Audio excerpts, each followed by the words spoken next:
My boss denied my bereavement leave when my twin sister died, so I brought her ashes to work and placed them on his desk during our morning meeting. I never thought I'd have to prove my twin sister was actually dead, but corporate America has a way of surprising you. When Ellie was diagnosed with stage 4 cancer last year, I immediately told my manager Richard. He seemed sympathetic, even allowing me to adjust my schedule for her chemo appointments. Family comes first, he said with what I thought was genuine concern. 3 months ago, Ellie took a turn for the worse. The doctors gave her weeks, not months. I went to Richard's office to discuss taking some time off when the inevitable happened. Of course, he nodded, barely looking up from his computer. Just follow protocol when the time comes. A heir needs death certificates and proof of relation for bereavement leave. When Ellie passed 2 weeks later, I was devastated. We had been inseparable since birth, minus literally 2 halves of the same soul. I submitted my bereavement leave request for 5 days, attaching the death certificate and a photo of us together at her wedding last year.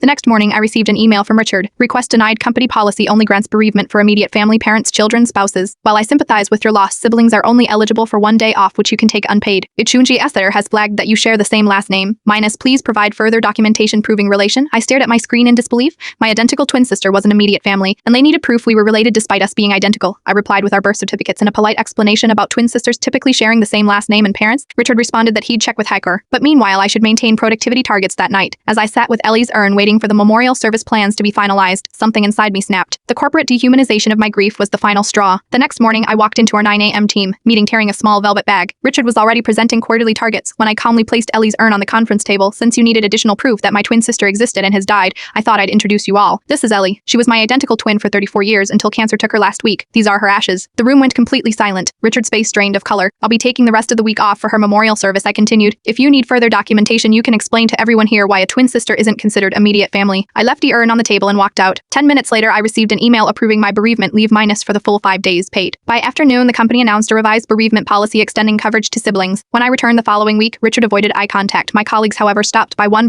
to share stories of their own battles with dehumanizing policies. I'd accidentally started a small revolution. Some people see employees as productivity units. Others remember, we're human beings first. I know which perspective deserves our loyalty.